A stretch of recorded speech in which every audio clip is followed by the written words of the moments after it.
thank you for taking time out of your schedule to be a part of this really important conversation that our community is very aware of and something that I'm so glad to see you here engaged in. So at this point, I'm going to introduce Nicole Fearman. She's a part of our organization. She is the mental wellness supervisor. This is a new position that we've invested in as a school district based on the feedback from our community. So we have a whole division that she's going to talk a little bit about that's dedicated to mental wellness now here at Mason City Schools. And I am so excited to talk about that because it's not something that you see everywhere. So here's Nicole. I'll turn it over to you. Thanks, Jonathan. First of all, I want to say I'm so grateful to be working in a district and working with a community that's wrapping their arms around this mental health crisis. And really has risen to the occasion to allow us to develop a department, a team of individuals who can help us create innovative programming to help our students here in Mason. So as part of that, we've developed a team of individuals, mental wellness coordinators that are going to be on each campus this year. So if I could, I'm going to introduce them. They will stand up. Laura Martin is our wellness coordinator, K-2. Brianna Lynch, wellness coordinator, 3-6. Michelle Dorsey, wellness coordinator, 7-12. Molly Schmidt is our district resource coordinator. And then we have Becca Flynn and Jenny McNeese, both Children's Hospital clinical therapists. In addition to that, we have 4 other clinical therapists serving 7-12 through Children's Hospital and 4 therapists that will hopefully be in place soon with solutions therapy for K-6. So on that note, I'm going to go ahead and introduce tonight's speakers. We have Dr. Sorter, the Director of Psychiatry from Cincinnati Children's Hospital, who will be speaking first, and then Dr. Slavin, who is a Senior Scholar for Wellbeing.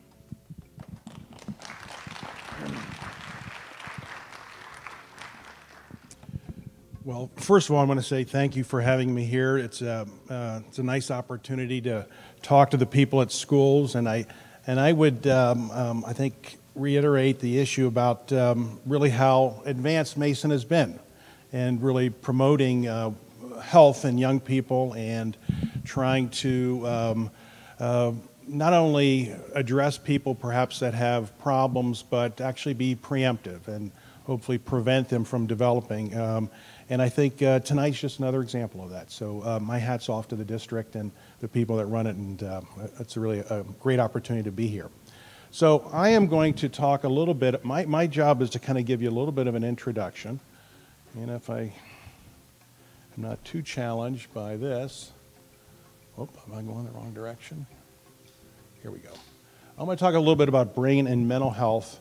Actually, I give this talk to a variety of people, change it around a little bit, from anywhere from about 5th or 6th grade all the way up to adults.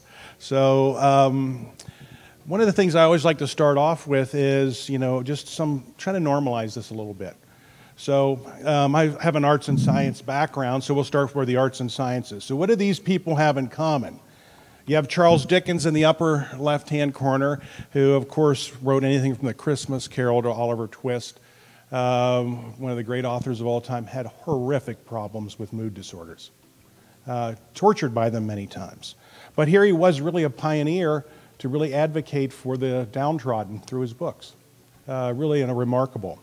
The next picture over is the Pietà in Rome, Michelangelo. What a grand slam, the Pietà, Michelangelo's David, and the Sistine Chapel. Probably the most amazing artist that we know. Appears to have had a really terrific bipolar disorder. Buzz Aldrin, the second man on the moon, bouts of depression off and on throughout his life, struggling throughout. Of course, Ernest Hemingway, who you probably recognize, one of our great authors, also troubled by depression and substance use. The bottom picture on the right is actually the memorial in Westminster Abbey to Isaac Newton. Of course, the discoverer of gravity, probably also had bipolar disorder from what they can tell from many of his writings. So again, many of the people in sciences also with significant mental health problems. Let's talk about music and war, an interesting combination. Beethoven, significant bouts of depression. Oh, I forgot to advance. The next picture is you have Lincoln, William Tecumseh Sherman, and Ulysses S. Grant. Probably the three people responsible for us still being one nation. You had Sherman with bipolar disorder, Abraham Lincoln with severe bouts of depression even before the war, and Ulysses S. Grant, who battled with substance use disorder throughout his whole life. But again, all these people making fantastic contribution. And then just one more. Whoops. Sometimes you get caught up between how many machines you're operating at one time. Whoops. More modern figures, of course. Winston Churchill, again, cyclical mood disorder throughout, some substance use problems. We have Leonardo DiCaprio with obsessive compulsive disorder. Also, Daniel Radcliffe has struggled with some also similar anxiety issues. And then Lady Gaga also has been very public about her battles with trauma. And so here we have people that have had a variety of mental health problems, be very successful, make great contributions to our society. So I want to go through a few myths now. And let me just see if I can get this straightened out here so we can not have as many problems. So myths. Mental health problems don't affect me. Children don't experience mental health problems. There are people with mental health problems are violent or unpredictable. If they really try really hard, they could snap out of it. And there's really no hope for people with mental health problems. And I can't do anything for someone who has mental health problems. So let's kind of go through a few of these and some other ones and kind of see if we can maybe get some more accurate information. Mental health problems don't affect me. Well, 1 in 5 American adults experience a mental health issue. 1 in 10 young people experience a period of major depression as they grow up. 1 in 25 Americans live with a serious mental illness such as schizophrenia, bipolar disorder, or major depression. Probably that rate's a little bit low. When you start looking at disability in children, 1 out of 10 children is disabled because of a mental health problem. And so these things are pervasive or throughout our society, but they are treatable. And then, of course, suicide is one of the leading causes of death in the United States, 10th, going up, but it's the second when we look at people from the ages of 10 to 35 years old. Second only to accidents. So it's really becoming a very prominent, consistent problem. Okay, children don't experience mental health problems. Even young children may have early warning signs of mental health concerns. They're often diagnosable and there's oftentimes a product of interaction of biological, psychological, and social factors. Half of all mental health disorders start before the age of 14. The big problem is only about less than 20%. We're doing a little bit better, really receive the treatment they need. The majority get 0 treatment. So we're really talking about a deficit of recognition and getting people enrolled in the appropriate treatment. This is why I actually am very excited about what Cincinnati is doing in a school like Mason.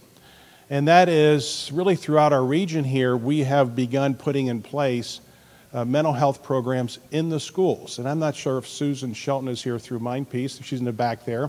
She's been a major, really the catalyst for much of this work.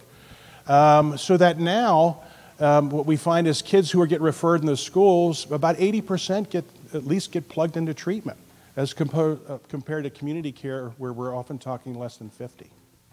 So these are really important steps that as a community and by participation by schools like this, that we're really trying to up the game here and do a better job. The next myth is people with mental health problems are violent and unpredictable. This is so prominent in our daily discussions now with all the horrific problems with gun violence. The facts are very different. That really, the vast majority of people with mental health problems are no more likely to be violent than anyone else. Most people with mental illness are not violent, and only 3 to 5% of violent acts can be attributed to individuals living with serious mental illness.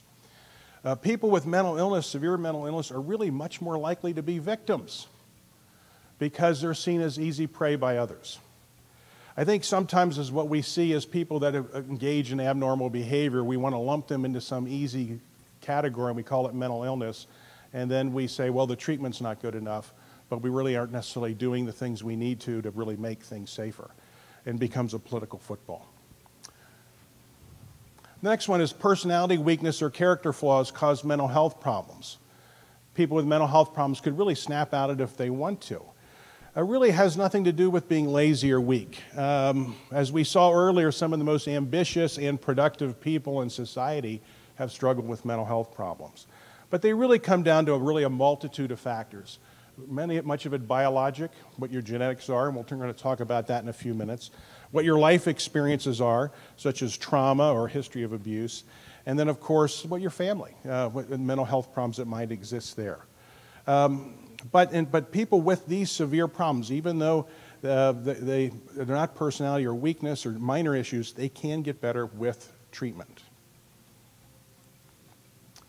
Okay, the myth. There's no hope for people with mental health problems. Once a friend or a family member develops a mental health issue, he or she will never recover. The exact opposite is true, especially in young people. Young people, the resiliency we see is tremendous. And so kids who have depression, anxiety, even young people that have experienced trauma or have other type of problem, even psychosis, most of them get significantly better. We may not be able to cure them, but we can oftentimes get them back on a trajectory of normal development. A lot of times it takes time, it takes a lot of work, but it's oftentimes possible with comprehensive care. So recovery is really what we're after, and it is obtainable in most cases. I can't do anything for a person with a mental health problem. Well, really, friends and loved ones really can make a tremendous difference. Much of the time, they are the ones who make the referrals for treatment. And when we look at that, as I mentioned, most kids really don't receive treatment. So it's really the parents, friends, family, systems like this that make the referrals that get kids plugged in. So what can you do? It's, of course, reaching out and letting them know you're available to help, helping them with access to mental health services, sharing the facts about mental health, especially if you hear something that isn't true, combating the stigma. Most importantly, treating people with respect so they're willing to come forward. Of course, when people don't feel like they're being respected, they easily bury these behind different hidden curtains. And really refusing to define them by their diagnosis or using labels such as crazy or retarded or things of that nature, which we all can see as objectionable. So what are some myths for children with mental illness, just to review that a little bit more? A child with mental health disorder is damaged for life. Hopefully we see that's not the case. It's actually very hopeful, and that there are issues that we can really address and make better. Mental health problems result from personal weakness. Obviously not true. Psychiatric disorders result from bad parenting. Not psychiatric disorders. Of course, parenting can influence the manifestation of certain types of psychiatric disorders and the course they take. That's why when we do treatment, we want parents involved. They can be such a positive influence on really how kids recover. They are the most important person in a child's life to really help them guide them. That's why we, as therapists or people that provide care, want you involved.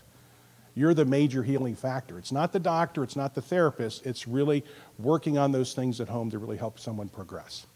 And even things such as medicine, they can be helpful, but they're oftentimes secondary.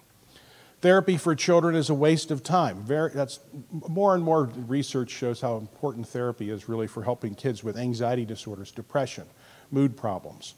Children are over-medicated. This is a big one that I get. Are some children over-medicated? Yes.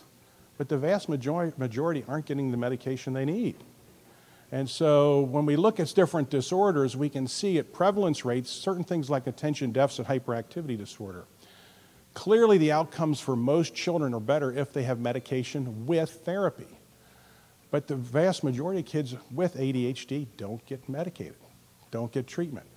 Of course, with anything, you always have to follow the basic, what are the evidence-based guidelines?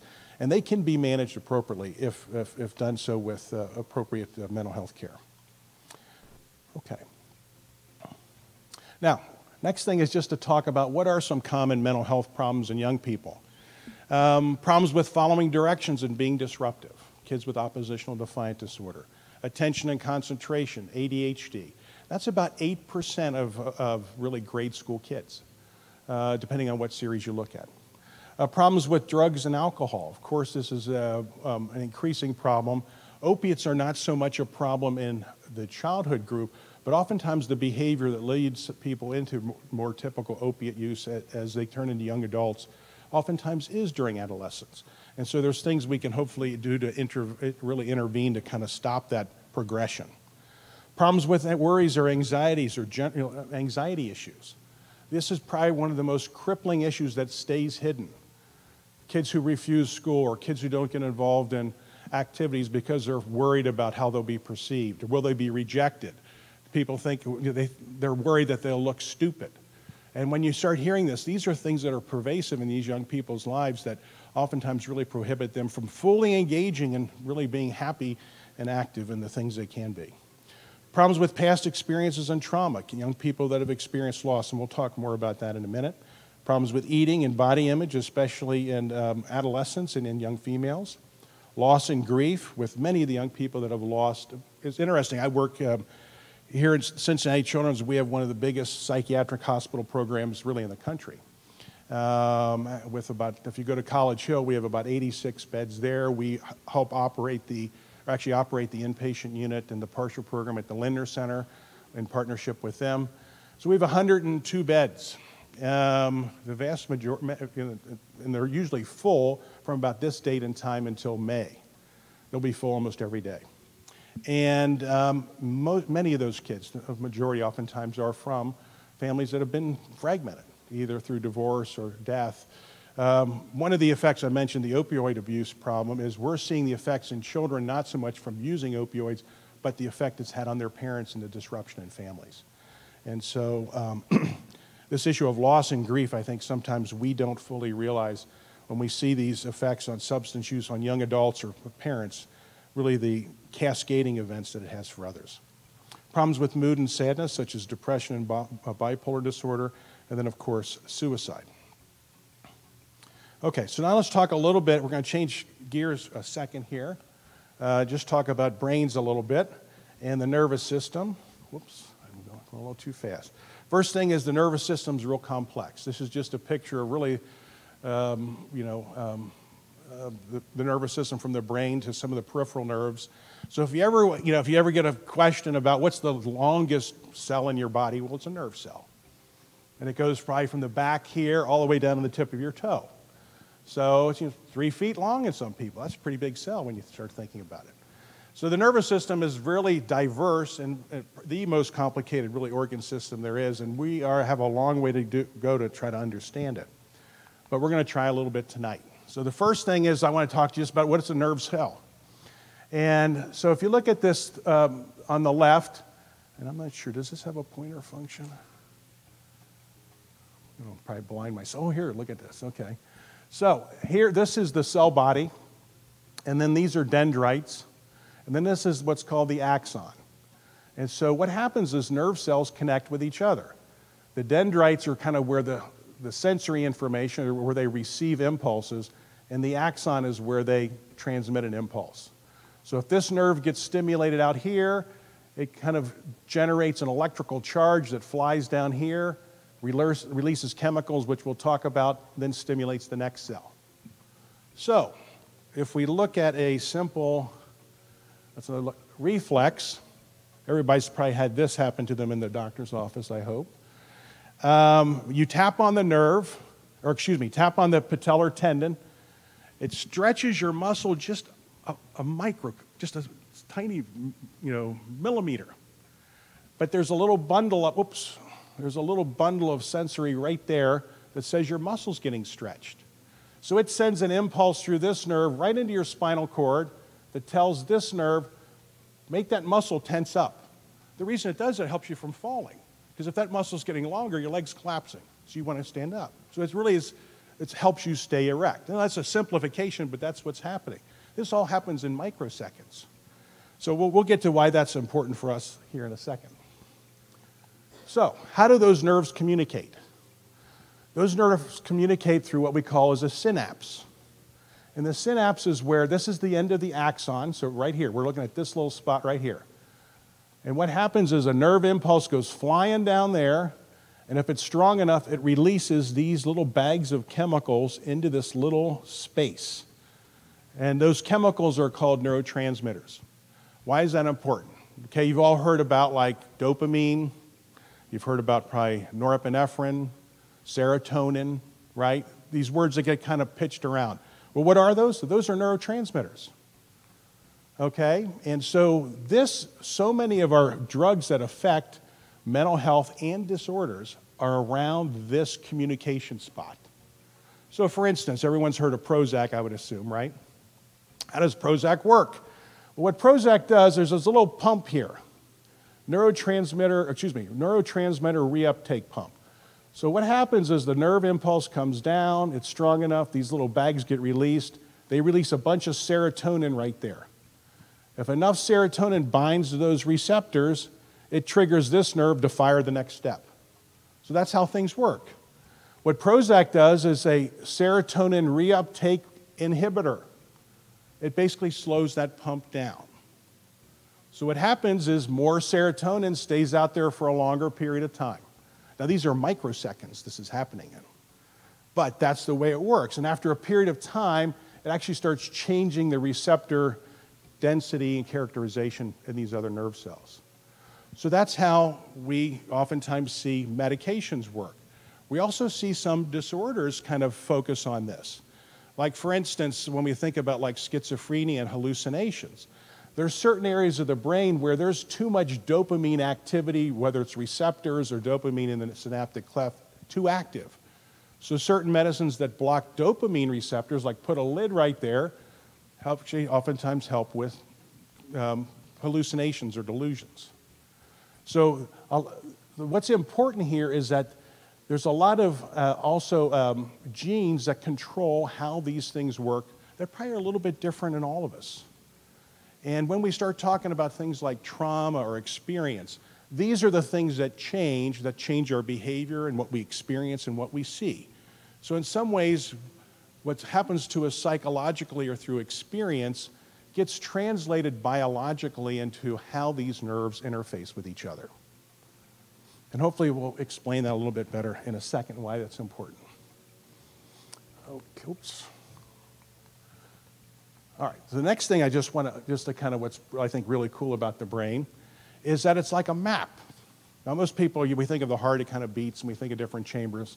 Well, the brain is kind of like, it's like a Google Maps in your head. It's like, okay, this point refers directly to that point, or this function refers directly to that spot in the brain. And another way to look at it is, if we get to these two areas of the brain called the, basically the sensory cortex and the, sensory cortex is the blue and the motor cortex in the red. If I touch that part of the brain right there, I'll make your tongue stick out. I mean, that's how it's directly mapped by these cells and how they function. If I would touch you right there, you'd feel like a little prick on your finger, if I touch that part of your brain. So the brain is very much kind of mapped very specifically to how things function. And so when we see disorders of certain parts of the brain, they oftentimes have very specific types of symptoms or problems. Okay, so what we'll do is we're going to move ahead a little bit and talk a little bit. So we're trying to put a little bit of a puzzle together. We have biology, we have the brain, we have how nerve cells work. Now let's talk about kind of adolescence a little bit, kind of the impending storm, if you will.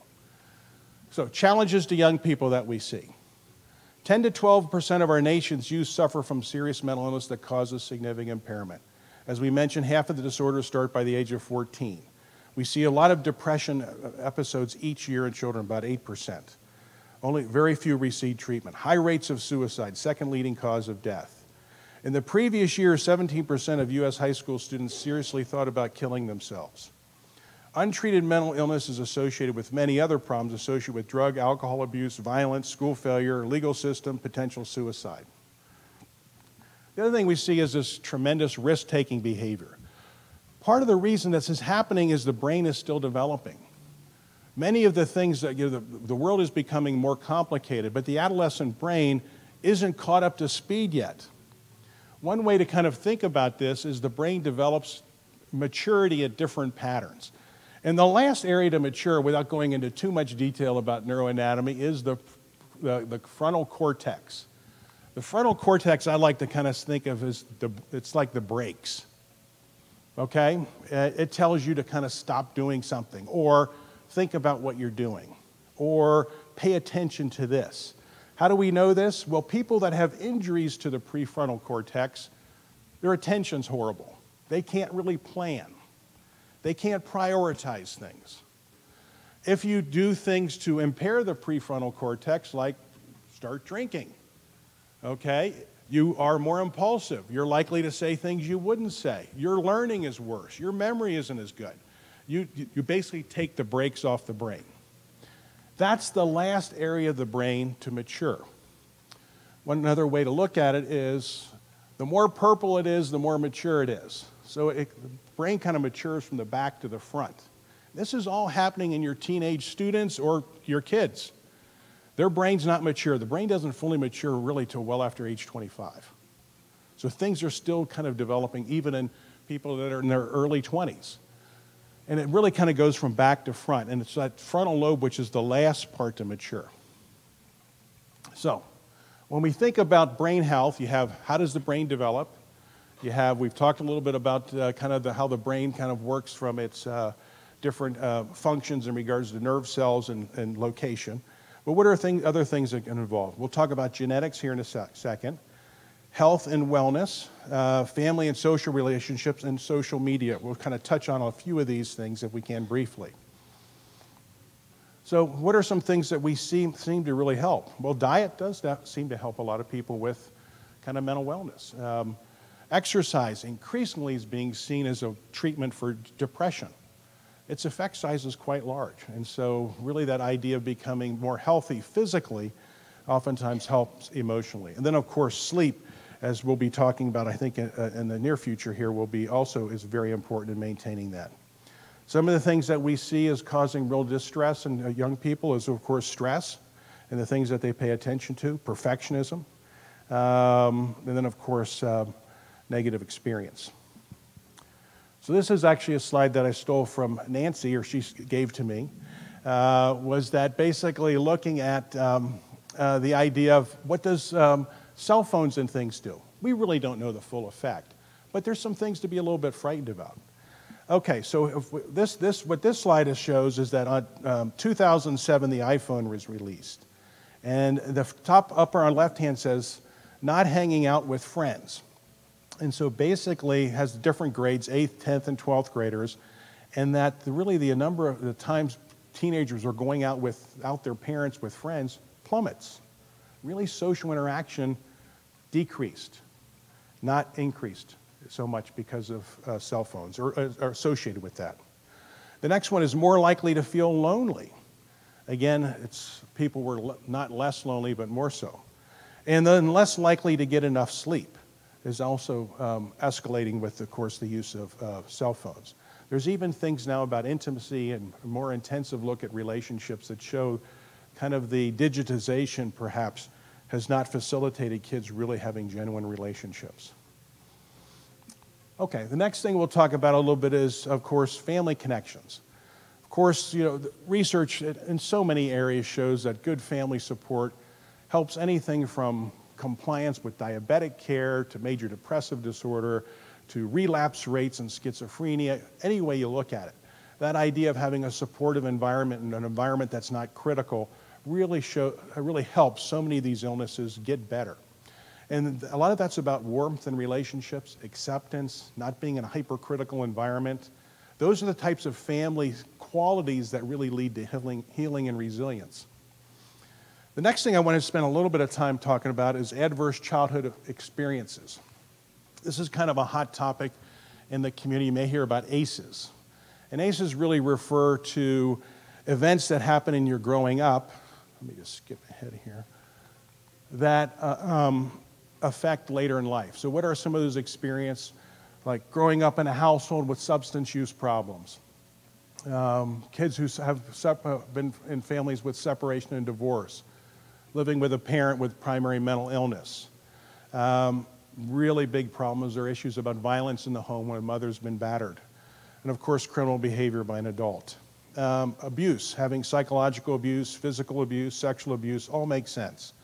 And then of course having emotional and physical neglect. So why are these important? Well, these are really determinants of later mental and physical health, and we'll show you that in a second. The more ACEs people get, the more they get problems with alcoholism, drug use, depression, but it goes beyond just the mental health problems. It actually extends into heart disease, cancer, lung illness, fractures. Some of these we can kind of explain by social interaction, but actually the more we're looking at it, things like obesity, we're beginning to actually see that it changes the way the DNA is basically transcribed.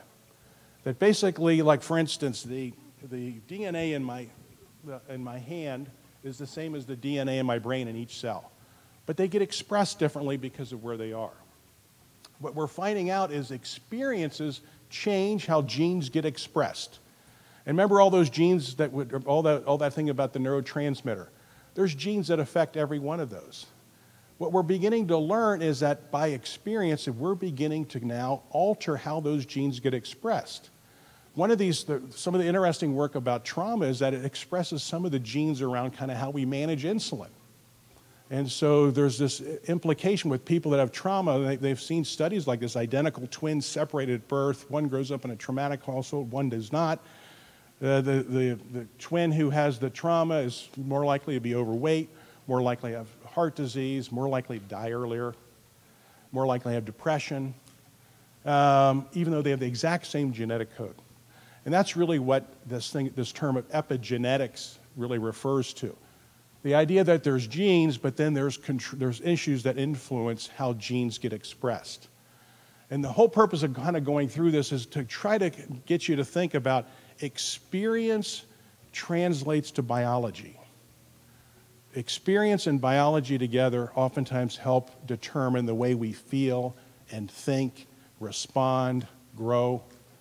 So it's not one or the other. They are intermingled, experience and biology. And the thing is by altering experiences, hopefully we are able to change the biology back to a more healthy one. Okay. All right, just a little bit more about ACEs. As you can see, these are common. 4 or more is found in about 12% of people.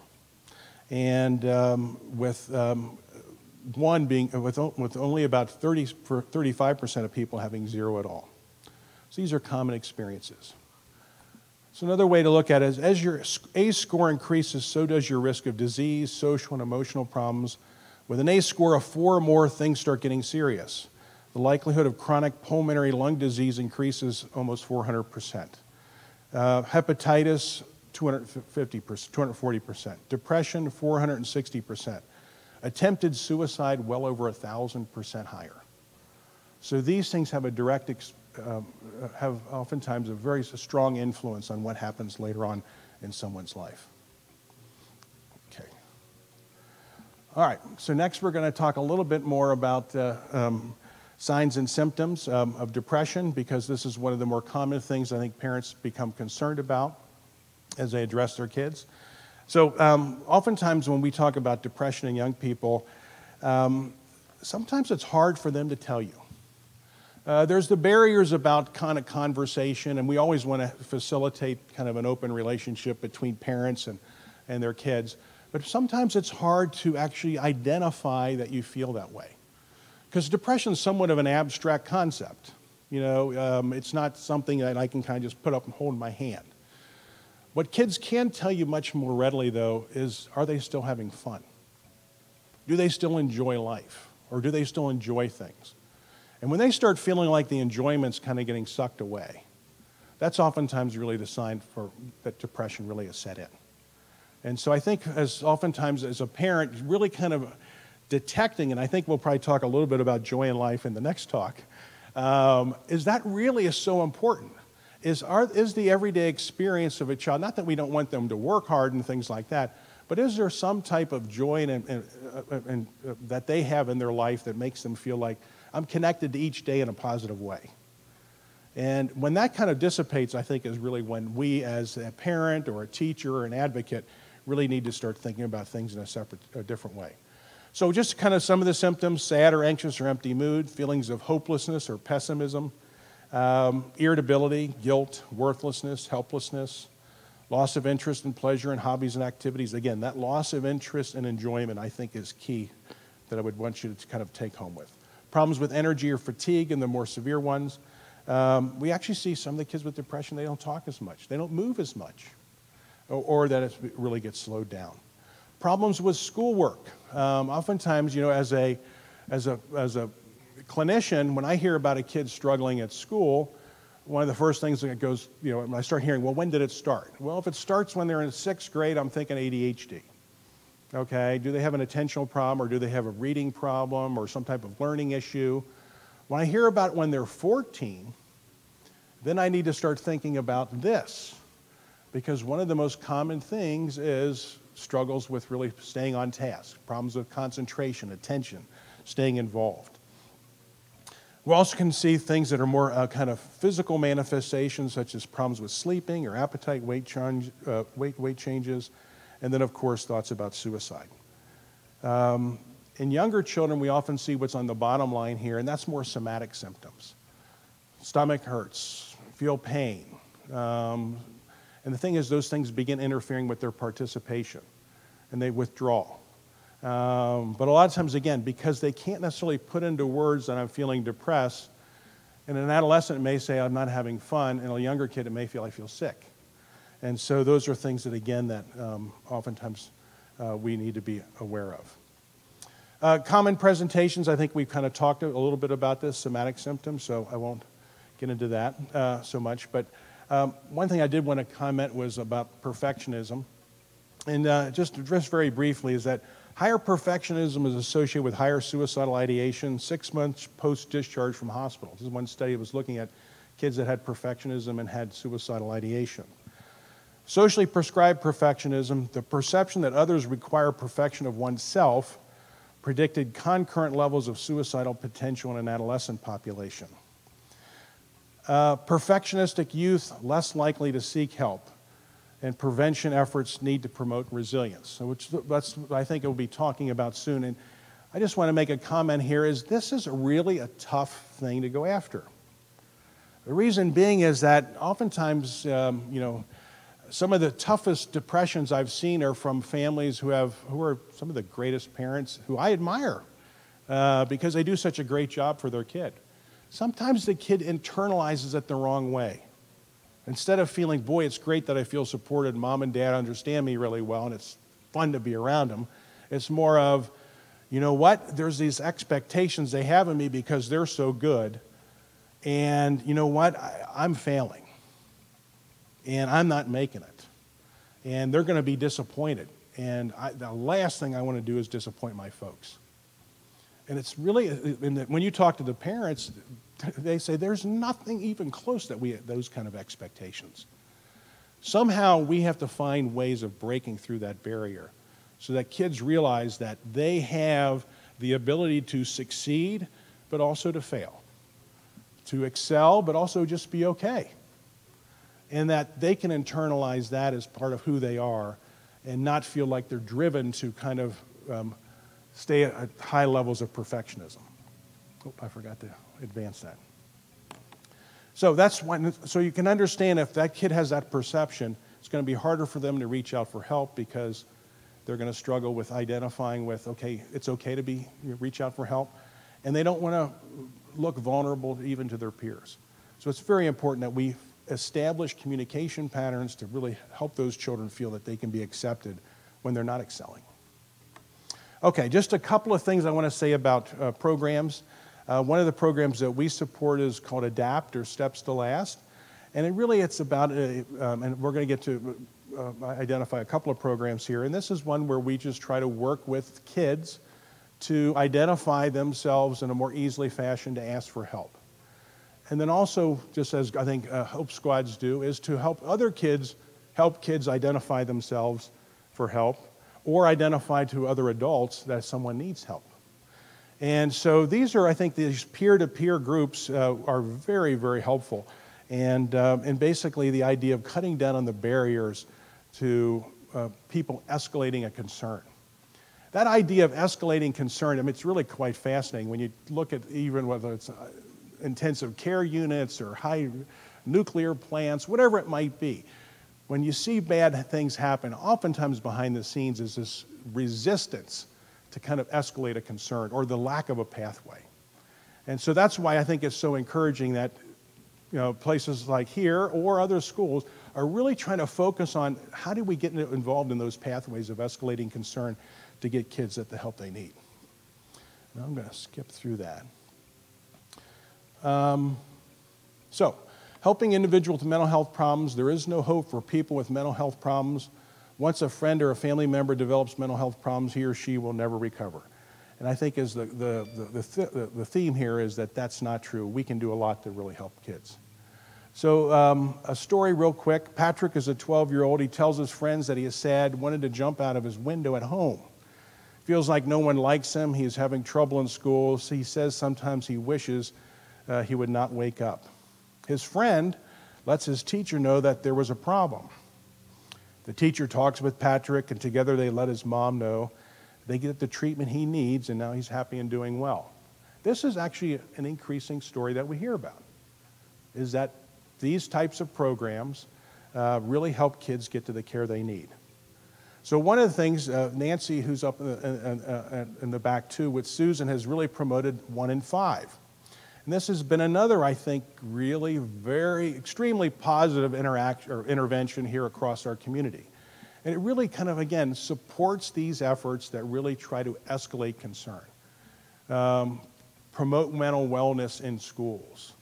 The idea that we're trying to break down the barriers about escalating concerns, focus on decreasing those issues around perfectionism, bringing people together, to begin discussing programs together that we can share that have success. Really remarkable work. And this is just some of the work that she's done with us here at Cincinnati Children's. Oh, sorry, I'm advancing the wrong one. Thank you very much. I really fell behind. I guess I was caught up. So, prevention efforts is really a joint venture. All of us can really decrease stigma. We can all work to improving awareness. That's the step, the last, adapting the teen, surviving the teens, the work that 1 in 5 does. There's other work such as signs of suicide that are really educational pathways and identifying kids at risk. Mental Health America has done work about educating others. Peer support, bring change to mind. Nancy's been promoting that in many schools. We also have Hope Squads that have worked at an increasingly number of schools here in the region. And excellent programs. Screening, routine screening attempts that we're trying to do at different schools using PHQ-9 or other assessment instruments. Treatment availability, I mentioned that the school-based care and being advanced in those areas. How do we really enhance what we're doing with the community? We've done a lot of work about improving the relationship of the hospital back and forth with providers here in the community to try to make sure that we're really addressing the needs that happen as they come up more effectively. So we're really trying to integrate this system of care. And it's not just doctors, it's not just therapists, it's really all of us involved in kind of coordinating the care together. And I think what we've seen is when we're able to do that, we're able to catch a lot of these kids before bad things happen and promote healing. So I'll stop there with about 10 minutes to spare and take kind of any questions. Yes?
Really a great overview, particularly focusing on the biology and the way it can interact with the environment. And I'm going to take kind of a different take that I think will be a good supplement, and in combination, I think will provide a really good overview of this problem of mental health in young people today. Thank you for coming here today. I frankly don't think there's much of a more important issue that faces parents, kids these days than what I think is fair to term a mental health crisis in this country.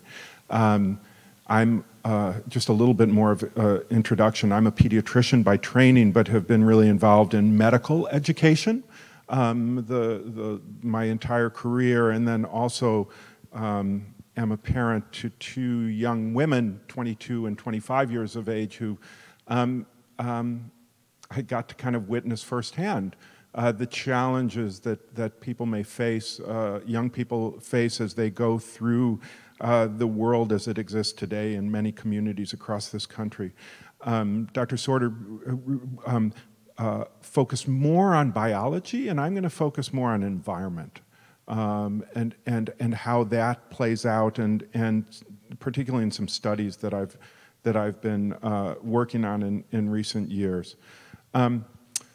So I do have to say I work for this organization called the ACGME, which is the Accreditation Council for Graduate Medical Education. My focus is primarily on physician well-being, but when I joined them about 1.5 years ago, I said the only way I'll work for you guys is if you let me continue to work on adolescent and young adult mental health, in part because I said medical students are coming to us already injured and damaged, and that we can't just start by helping medical student mental health. We got to work upstream. Hopefully they would not have a problem with my views and opinions expressed in this talk, but they don't necessarily endorse them. It's a separate part of my work. I do also have 2 disclosures that I'm going to hold till later. I'm going to tell this presentation is going to be more of a story than a talk, and every story, good story, needs some suspense. So I will keep you in suspense for now. So we're going to start in my world, as I said, which is medical education and mental health of medical students. And you may or may not know about this. I'm just going to throw a couple stats at you. Is it's pretty disastrous, right? So medical students, for those kids in the room who aspire to be physicians, you may think twice after some of these numbers. 27% of medical students suffer from depression. That's a big meta-analysis and very reliable data. To put that in perspective, it should be about 5 to 6% for that age population. So we're talking not a little rise in depression, we're talking rates 4, 5, 6 times what it should be. Anxiety, burnout is seen in more than half. And suicidal ideation and suicide seems to be a problem as well. Adolescent mental health, though, is deeply concerning too. And I think one of the things that I've gotten greatly concerned by is that not only is mental health a problem in adolescence, it seems to be getting worse. So one stat I saw recently is that 12.8% of teens had major depressive illness in the previous 12 months in 2016. That was up from 8.7% in 2005. So almost a 50% increase in this rate of depression, which one might argue already speaks against just biology being a part of this, right? Biology doesn't change in 10 years. It's the environment that's changing. So we'll come back to this. Biology, critically important, but in terms of the changes and the surge, I think, what I'm worried about terribly is the environment. What components of that environment are important is up to debate, but we'll talk more about that. So that's national data, but what worries me, though, is what I describe as kind of these microclimates that exist in certain communities.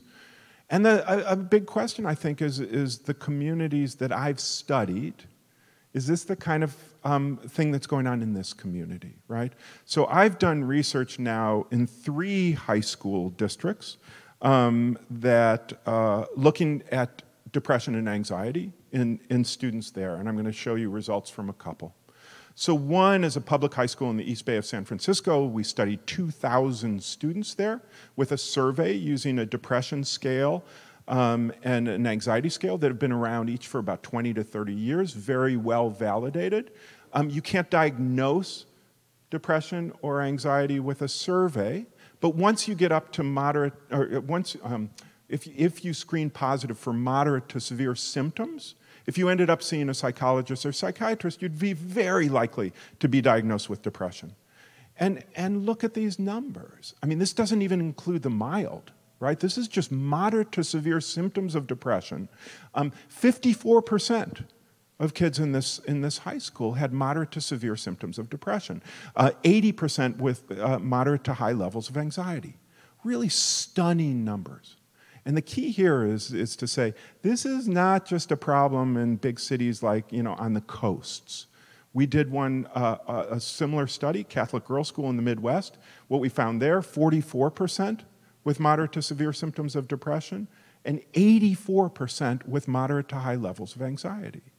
I've looked in the literature, and I've not been able to find any population ever studied with worse mental health outcomes than this. And these are relatively privileged communities. These aren't, places with high ACE scores, right? Middle class, upper middle class, relatively affluent communities. Tremendously alarming. I mean, to see those kind of numbers. These make med school look great, right? And as a quick aside, I mean, one of the things I this is a little prelude to where I'm going with this that you may be seeing, is before I went out to the Bay Area to do this survey, I met with 15 medical students from the Bay Area who were at St. Louis University, and I wanted them to describe what the culture and school, et cetera, was like. And after about 15 minutes, I asked them a question. I said, well, so which was more demanding, more rigorous, more difficult, more stressful, high school or the first 2 years of medical school? And like no one skipped a beat. No one had to think. They all said high school. High school being harder than the first 2 years of medical school. Something is off there, right? And we'll return to what that looks like in a minute. What were the lives, right? We didn't ask just about the mental health. We asked, what do your lives look like? And this is what it looks like. And again, if there's students in the room or parents of kids, may be able to say, how much do the lives described here look like there? Homework, 32% reported 4 or more hours of homework a night. And over half, 63%, almost 2/3 reported 3 or more hours, right? And then if you look at extracurricular activities, this is just on weeknights, 22% reported 4 or more hours, almost half reported 3 or more hours. So you're talking about activities outside of school after the school day ends of a good 6 to 7 hours average. Average. There were people doing 8, 9, 10 hours, right? And so what's the consequence? What's the number one consequence of that? Is sleep. On weeknights, 51% reported getting 6 hours or less a night. 81% reported getting 7 hours or less a night. What is an adolescent supposed to get? American Academy of Pediatrics says, anybody know? 9 to 9.5 hours. That's a profound sleep deficit that is leaving kids, I want to make sure this is clear, cognitively and emotionally compromised. They're cognitively and emotionally compromised when they're getting that little sleep, right? How about drivers of stress, right? So we're all thinking, they're facing these incredible stresses. We asked them to rate different sources of stresses on a scale of 0, no stress at all, up to 4. There was a significant stress, really pretty extreme stress in their life. And I'll show you the list in a second, but I'm curious what you all thought were the sources, the biggest source of stress. We asked about school stress, we asked about social stress, we asked about social media, bullying, cyberbullying, stress in families, relationship issues, et cetera, et cetera. So anybody want to take a guess what rose to the top? Yeah. Pardon me? Fitting in, right? That's social. It's a tough time in adolescence. Can you find friends? Can you, right? Good thought. Any others people want to throw out? Yeah, social media, right?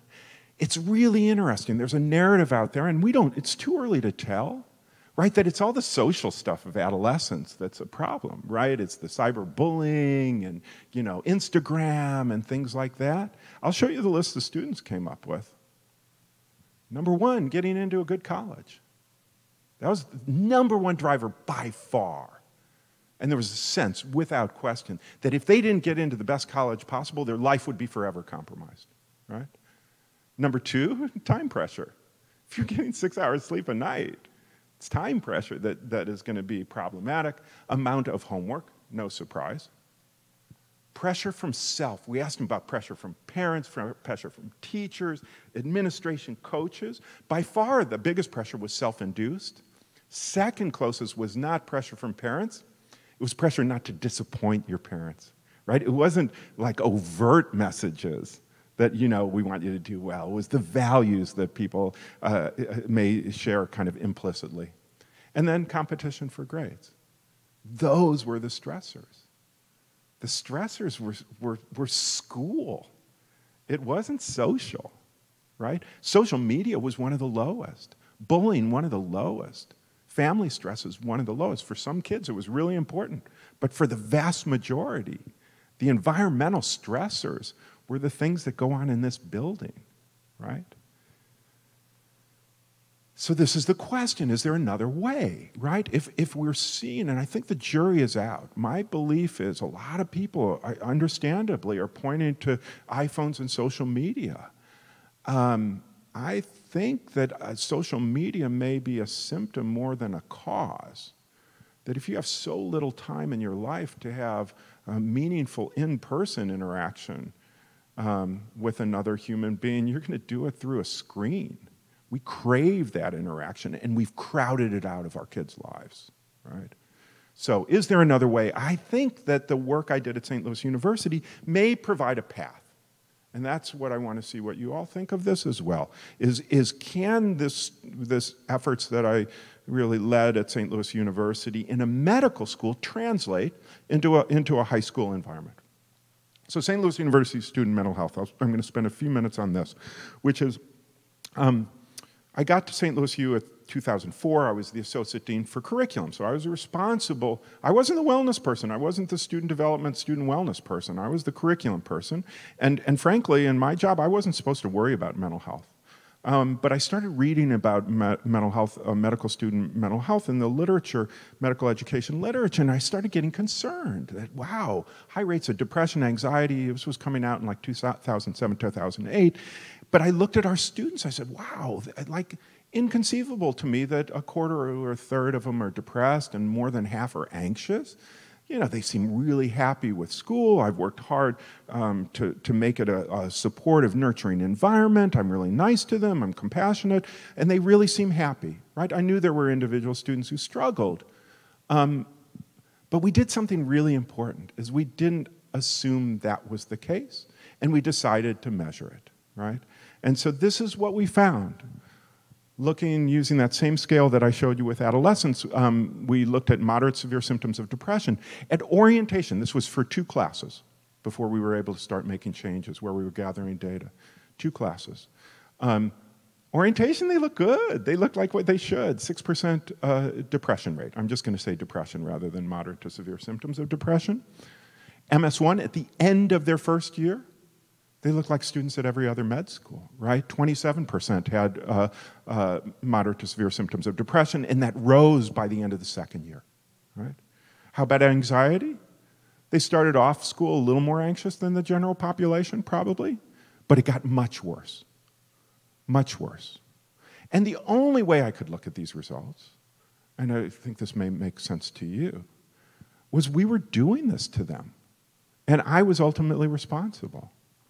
And when I got these results, I said, this is not okay.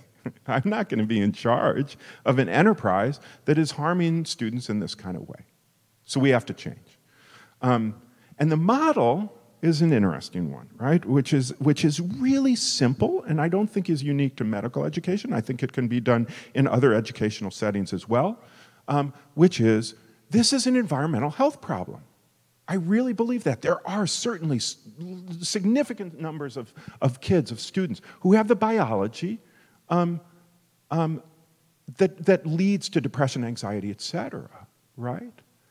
But I think that the environment is playing a profound role in producing the really high rates of depression and anxiety that certainly we were seeing in medical students, but also in high school students. So when you view it as an environmental health problem, then you need to attack it as an environmental health problem and work on those environmental issues. So we looked at the environment, where could we enhance it, and how could we kind of reduce unnecessary stressors. So that was number one. Second, though, and you alluded to this as well, Dr. Sorter, was this issue of perfectionism and how kids these days are making sense of the world and how they view performance. We thought that we could teach them some skills, basic resilience skills, that would help them deal with stress, not just of medical school, but of life going forward. And then this last one, I should add the word joy, right? Is I wanted to create opportunities for them to find meaning, also joy, and I'm going to change my slide to do that, right, in their life, and the idea that if they had that, it would be protective for their mental health, right? So those were the broad kind of model, very simple, and these are the interventions. And the idea is not that you do these interventions here, but I'm just going to illustrate the kinds of things we did. So first of all, we across the board cut in the curriculum by 10%. Every single course director had to cut their class time by 10% and reduce the amount that they were teaching. With that time, what we did was we created one full day every other week for elective activities and just time for themselves, right, where they just could do what they wanted. So every other Wednesday, elective activities, and those were managed by these kind of learning communities of making human connections with other people that I think that Dr. Sorter alluded to can be so sustaining. Right? And then finally, we did pass-fail grading. It had been graded before that and moved to pass-fail grading. Not something I think that is likely to be accomplished here, but that's okay. Second was a resilience and mindfulness curriculum that used to be 6 hours in length. By the time I left, it was an hour and a half. A lot of these skills are not difficult to teach. And I think, you know, bright kids can pick up on this, and if it's reinforced, I think it isn't just medical students who could benefit from these. Younger kids, I think, can as well. And my understanding is already at Mason in the school district, work is being done in that regard, which is great. Third year, we made changes to the human anatomy course, which I would describe as an extremely toxic course. It was incredibly difficult, huge amounts of information. The exams were way too hard. Many students were failing the exam. And I didn't have the power to do this, but the dean, my boss, I told them, you can't do this to our students anymore. It's doing undue harm. It's not, you know, you got to change. And they did. And it really changed from an extremely toxic course to a moderately toxic course. But that was progress. I think this does hold relevance, and I don't, again, parents in the audience, I don't think there was a single year in high school, my two daughters going through high school, where there wasn't one teacher who did undue damage to my kids. The 2 hours of homework, and everybody else was playing by, you know, the rules, but, you know, with 7 courses, one person laying it on can cause amazing distress, right? The rest of the changes, I'll flash up there, but I'm not going to go through them because it was really those first 3, I think, that were most important in terms of the influence. So that's what we did. And this is what the outcomes were, right? So those first 2 years is the group that we had before changes. 6 years later, after throwing all of this at them, the depression rate in our first-year students dropped to 4%, the rate they came in with. Second-year students at the end of the second year was 6%, and that was right before they went into study period for step 1 of the national boards, which is a high-stakes exam of epic proportion. It makes the ACT or SAT just like seem like just a cakewalk, right? People are unbelievably stressed by that. So that was depression. Anxiety also dropped. You notice it drops in orientation. That was because our second-year students ran orientation. And they told the students, you don't have to worry that much. This is a great place to come, right? But look at the number for first-year students. Dropped to 14% from what, in the mid-50s, and second-year students, again, right before they went into this national exam, 32%. Actually, numbers I didn't think were possible. If you told me 6 years before that we would get to that kind of outcomes, I would have said, no, that can't be done in medical school. And one of the things I kind of like to say is you can arguably say that the first-year medical students at the end of the first year, as a class, this was 3 years of this also, not just this class, they arguably had better mental health at the end of the first year than when they arrived. So that it can be said for the first time in medical education history that the first year of medical school was therapeutic for their mental health. It's wild, right? It's wild. So, external benchmarking, there's a survey done, a national survey by the Association of American Medical Colleges, and there's all sorts of things that showed we had a better environment. I'm not going to show you those numbers, but I am going to show you something interesting, which is SLU students reported getting half an hour more of sleep per night than the average medical student. About an hour and a half more per night than the average high school student studied. They were getting 7.5 hours a night, all right? But what they were also doing is spending an hour and a half less per day in class or study. I mean, so we backed off, right, in a significant way, and the students embraced it. And what some of you may be thinking, though, is this big question, right? Our students studied hundreds of hours less than other students for the Step 1 exam. They slept hundreds of hours more than the average medical student. Academic performance has to suffer, right? Has to suffer. And that's the sweet part of the story. That Step 1 performance, that all-important Step 1 exam? No, over the years, the mean score actually rose, paralleling the national average, right, which was also rising, but the failure rate dropped in half. For 3 straight years, our failure rate was 2%, in which the national failure rate is 4 to 6%, and it shouldn't have been that low if you look at the test scores of the students coming in. We're not, Stanford. We're not Harvard. We don't admit the absolute cream of the crop academically. We can't, right? So we were outperforming things academically, right? Despite backing off. So this is where I get to the disclosures, and this is always I laugh, I don't know why. This is a slightly uncomfortable part. So we're sailing along, students doing great, academic performance. I should also say 97 to 98% satisfaction with our graduates. People loved our graduates, partly because they were great human beings too. They weren't just great, technical doctors. They were great human beings after they left our school. So we have accreditation visits every 8 years. 2008, we'd sailed through. They loved what we were doing. 2016, they came back for a visit. We had no worries at all. We knew we were out of compliance with a few things, but the site visit, as soon as they walked in, we knew we were in serious trouble because they hated us. And I still don't know why they hated us so much, but they hated us. And they hit us with like 18 citations, and we were at risk for probation, which is just devastating for a medical school. At the time, there were no schools on probation. It's usually 1 or 2 a year, right? So we wrote a letter back saying, hey, you hit us with all these citations. Half of them are factually incorrect. You say, we're not using outcomes to improve the curriculum. We're measuring outcomes no one else in the country is measuring. We're measuring mental health outcomes. We have evidence of change that is profound. They say, well, you aren't managing your curriculum. We'd made more changes in 8 years than the previous 50.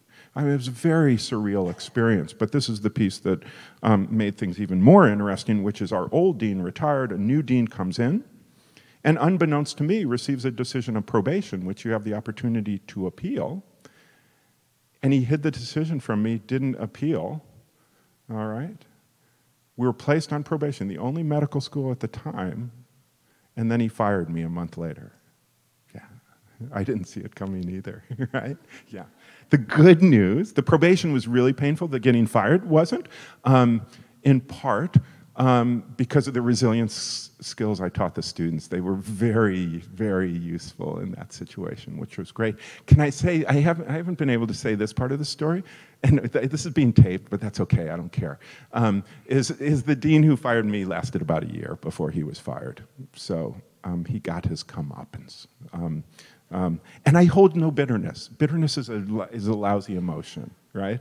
Out of it came the biggest professional gift of my life, that I'm paid to come out and visit places like yours.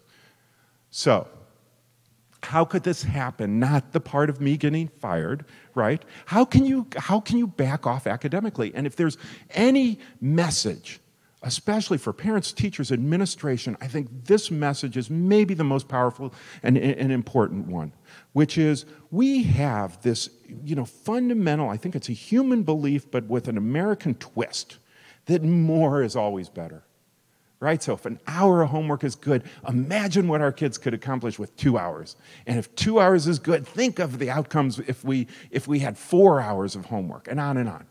It turns out there is no human endeavor that follows that continuous upward path. Doesn't exist.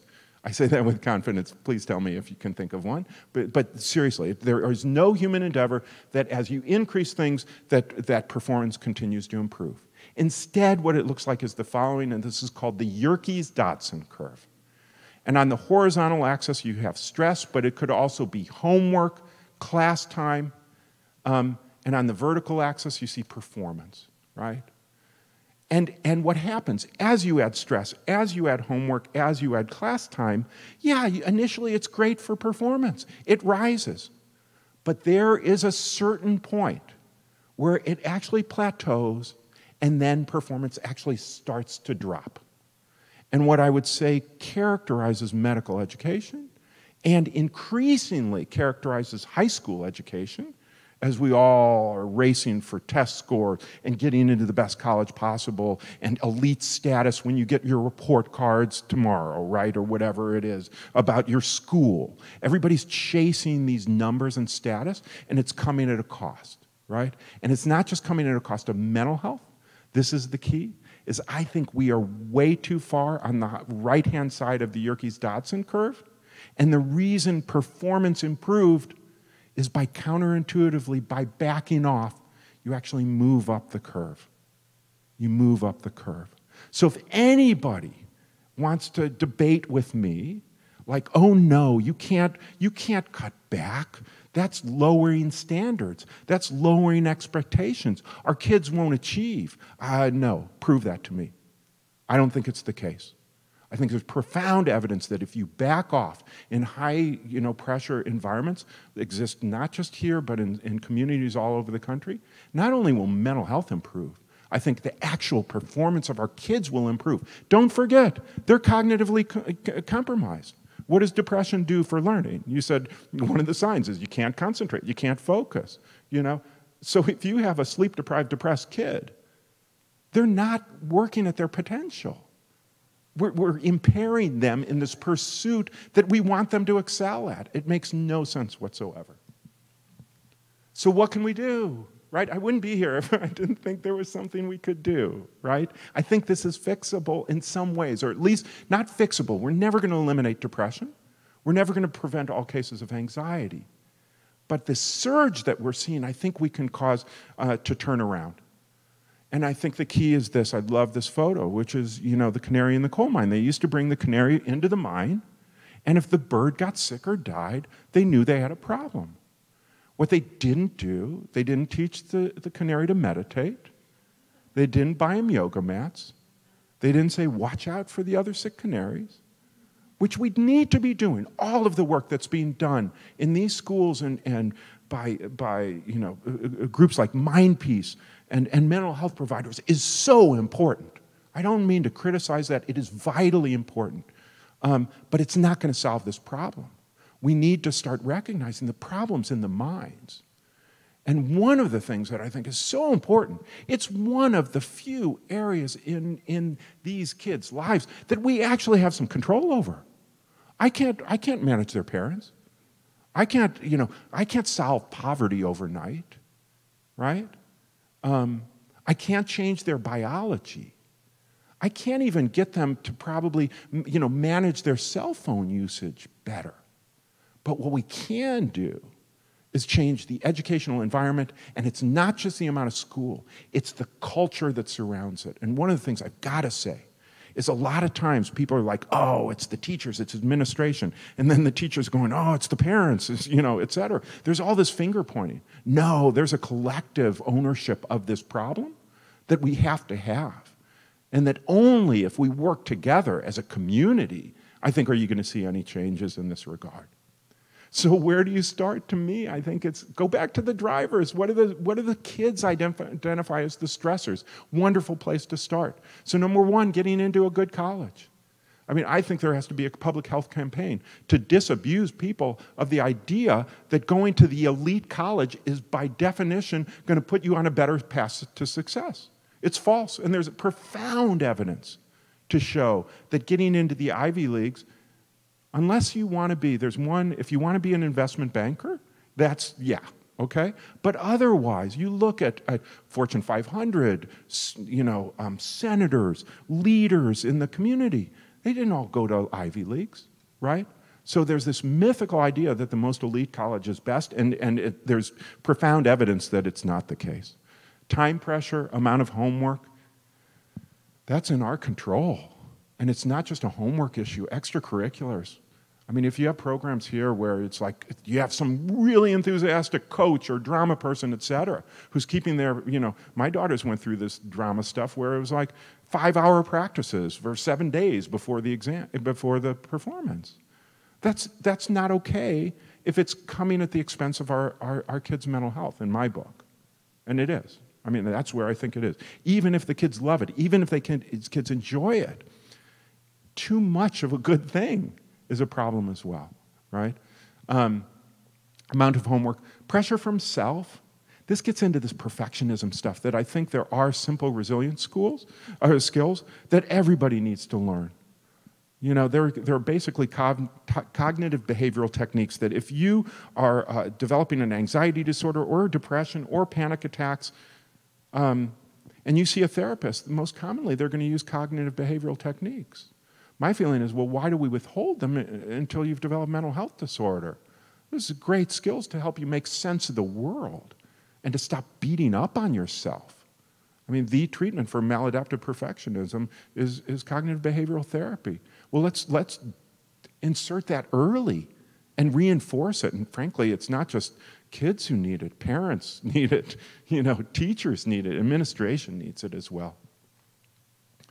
The problematic mindsets, Dr. Sorter kind of alluded to these with perfectionism, and there's some relatives that I have to just mention, right? I'm not sure why those got inset, but there's nothing there. So comparison, right? It isn't that your performance, you can't be happy with your performance. It's just only as it compares to others. So only if you're better than a bunch of people are you okay with it, right? That's endemic. Performance as identity, not I got this B+, I am this B+. It's who I am. It's how I am valued as a human being. Perfectionism and self-blame. If I'm not doing well, it's all my fault. I'm stupid. I'll never make it. I'm not worth anything. Maladaptive perfectionism. And then these feelings of inadequacy, embarrassment, and shame. We actually did a study of medical students, and if medical students screened positive for maladaptive perfectionism, there's a scale actually that measures it. That I always, whenever I say that, I have to then give the name of the scale because it's my favorite name scale. It's called the Almost Perfect Scale Revised. Don't you love that? They revised? I think that's just priceless. Yeah, they almost got it right the first time. But if you have maladaptive perfectionism, you're much more likely to have feelings of embarrassment or inadequacy or shame about your academic performance. And if you have inadequacy, embarrassment, or shame, you're much more likely to be depressed or anxious.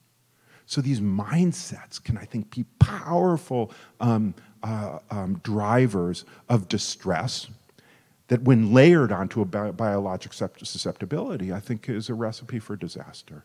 And it isn't a character problem. It's not a flaw. It's not a weakness. But these mindsets are being nurtured and fostered in this kind of relentless, measuring, ranking, sorting that we're doing to our kids as they go through school.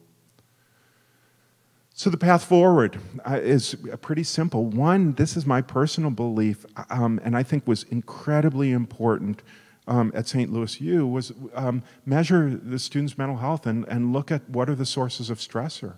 I don't know what your community looks like. I don't know if the rates are anything like the ones that I described before. But if you don't have that information, I think you're flying blind. And you can throw a lot of things at this problem and really don't know if they work or not. In the medical education world, oh my gosh, people are throwing all sorts of things, more on the side of yoga and meditation, et cetera. But if you don't measuring it, you can pat yourself on the back and say, oh, we're doing a wonderful job. But I think your confidence in your efficacy is really limited. And we can talk, if you want, at the end about, you can do this in very non-intrusive kind of ways that cost virtually nothing and can be done anonymously, protect people, et cetera. We have to challenge this myth that the best college is, the elite college is the best college. That seems to be driving a lot of this behavior in kids that I'm seeing. I think we need to have strict limits on how much homework is assigned, and it needs to be monitored, and we need to work with people who aren't following the rules. I was talking earlier with somebody, like you're not supposed to hit a kid in school, right? We have rules against that. But we allow people to have educational practices that I think are highly correlated with adverse mental health outcomes. In my book, that should not be okay. That should not be okay. Need to find a different way of teaching than pushing kids so hard that their mental health is suffering. And it's not just homework, it's extracurricular activities. We already talked about this. The cognitive skills to combat toxic mindsets and distortions, I think, are incredibly important. And then this last one, maybe this is the trickiest one. I think if you do the other four, then these other things open up. But creating more opportunities for students to find joy and meaning in their lives. And I know there's some things already going on here at Mason that's freeing up some slots for students to do that with and create connections with other. And I really applaud you. I mean, one thing I didn't make clear, I think, right at the start, I visited a number of schools across the country, and one of the things I'm struck by already, you guys are doing good things here, right? But man, you have to amp it up further, right? It is a wonderful start, more than I think almost maybe any school district I've seen. There seems like a willingness to make change here that I think is incredibly admirable, and I think pushing that further, though, I think is going to be important. Right? We can do things around prevention that are really focused on the individual, but what we also have to do, right? So mental health awareness, reducing stigma, making sure people get the care they want, helping people with perfectionism. But what we also have to do is push really aggressively, in my book, on the environmental drivers that we have such control over, right? I'm saying the community, not just the administration, not just the teachers, but this whole community, I hope has the will to push. Because I tell you, this is desperately needed. This is desperately needed in this country. And my sad story is that those two schools that I talked about, virtually no action based on those, which I find unbelievable in some way, and I still don't understand. If we are, involved in activities that are harming our kids this much, I think there's a moral imperative for us to take action. So I urge you all to be powerful voices for change and partners in it. School can't fix this. John can't fix this. Teachers can't fix this. This is a whole community. And what I want to make clear, by making those changes, I don't think you're going to be compromising your kids' futures in any way. You're going to be enhancing them. Because the biggest threat to your kids' success is not the academic achievement that they accomplish here.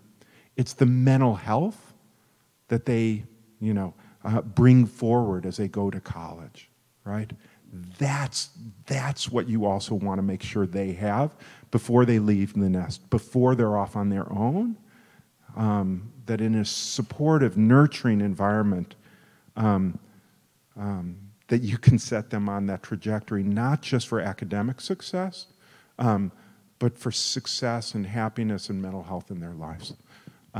So with that, I will close, and I wish you all the best and hope you great success and happiness in this endeavor. So I will stop there. Thanks so much. Thank you. We still have time, and John, I don't know, do you want to come up? Dr. Sorter, please join me as well, or you can step up if questions arise. What I'd love to hear, I mean, of course, is questions, but I want, like, from parents, like, does this resonate? And especially if they're skeptics, right? If you're like, I don't know, I'm not sure I buy this. Please let me know. So anybody want to, or John, do you want to, anything you want to say, or should we just open it up?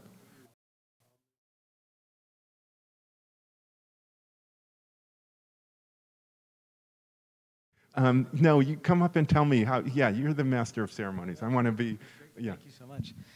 Well, I do want to thank everyone for tuning in and being here. We do, because this is community conversation, we'll have our experts around, but we also have some question prompts out in the commons out here. We would like to invite you to come out because you heard a lot of information here.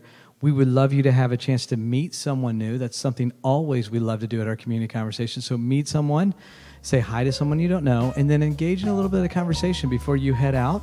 And if you have, and we can take questions here for a few minutes before we do that. So just so you know, before you take off, we will have some questions out there for you to engage in. Yeah, so anybody, please. Yeah.